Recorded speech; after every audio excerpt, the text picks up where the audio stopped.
Welcome everybody, my name is Michael and today we're discussing about Coinbase shares plummeting 2.5%. That's it.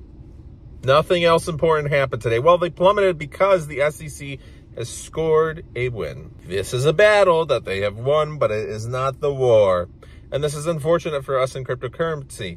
Depending on our perspectives on how we treat Coinbase, some people may like it, some people may not.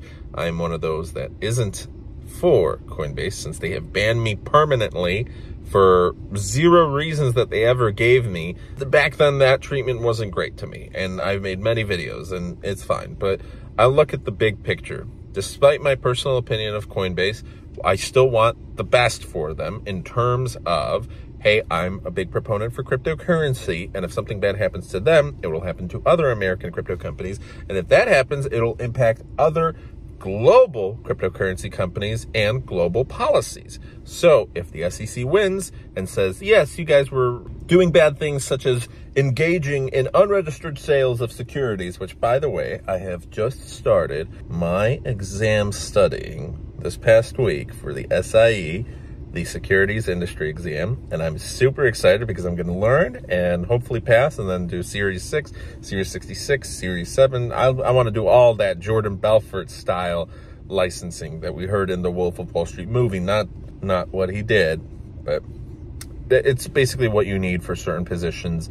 Not for my current role, but for the next role. Remember, you always have to think one step ahead. Hey, what do I want to be doing? Well, I want to be a private banker and private wealth and all that. And you need that, unfortunately, and life insurance and everything. But just thought that was cool. Wanted to throw that tidbit in there. So the S.E.C has won that they are able to get their case heard by a jury trial. Doesn't mean that they won anything so far other than that.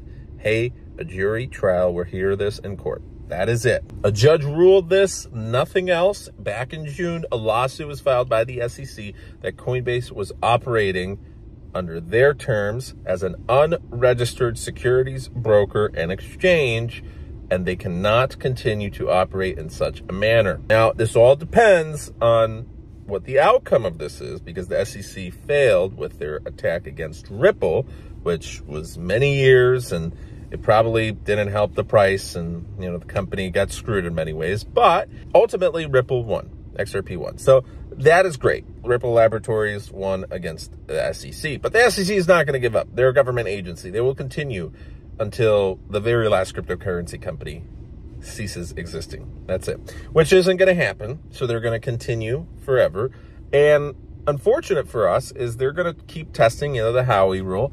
And does this exchange, does this company operate with securities? Well, first off, is the token that we're discussing, is it a security? S.E.C versus Ethereum. There's a lot of these cases recently where if the S.E.C wins one of these, that can set a precedent for all these other cryptocurrencies and exchanges, and that can be a really bad thing for us, the investors, because we're going to lose big, because right now, these are not securities. But if suddenly the law changes in the future that, yes, this has passed the test, it is a security, then you have to have everything registered. This means there's going to be much more stringent regulation. This means a lot of projects are going to be impacted by this. And you're not going to have the crazy Wild West days. Yes, you're going to have a lot of fair and equal treatment. No, you're not. It's going to be a crazy, corrupt system. Yes, in the beginning, it may be great, but it will negatively impact the smaller players. Cryptocurrency is all about freedom. It's not about the large companies that can afford these billion-dollar lawsuits. It's about the fact that anybody can make a cryptocurrency token, and thanks to the public opinion and voting, and depending on what the token's actually trying to achieve, you're going to have successful projects and not so successful projects. Yes, there should be regulation to prevent scammers and fraud and thefts and hackers and all of that.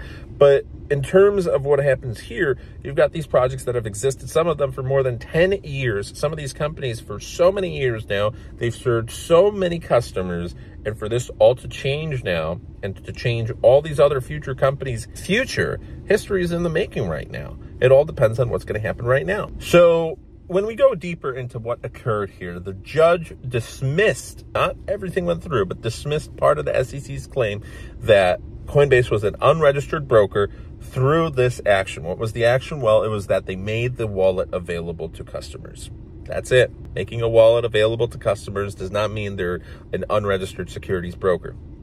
Now, what the judge has ruled to listen to, this doesn't mean that the SEC is right, but this means that it can go to court, is whether the staking program from Coinbase, whether the staking aspect itself can be treated like a security. Now, this is big news considering the SEC finally, after so many years, has approved the spot ETFs, 11 of them, of which now there's been more than $52 billion in inflows since January. Hundreds of thousands of Bitcoin have been bought by these Bitcoin ETFs. Heck, I've even been looking into now starting an account and potentially participating in these ETFs, or if not, then thematic cryptocurrency companies in the future. I do want to start investing in stocks again. And I started looking, Vanguard, and I looked on Charles Schwab, and yes, Charles Schwab doesn't have their ETF. They do have an ETF with crypto thematic companies, but they don't have a Bitcoin ETF. However, even they have a whole section on cryptocurrency. Every bank now has most banks have a section about cryptocurrency investing, how you should be very careful because of fraud and all this, which is mainly aimed at the elderly generation. That's fine. But in terms of companies and institutional investors, now you have a lot more chances. A lot of money has thrown through. And why am I discussing this? Well, it's because Coinbase is the major custody partner for a lot of these Bitcoin ETFs. They've been approved by the SEC, and now the SEC has been investigating Coinbase for a long time.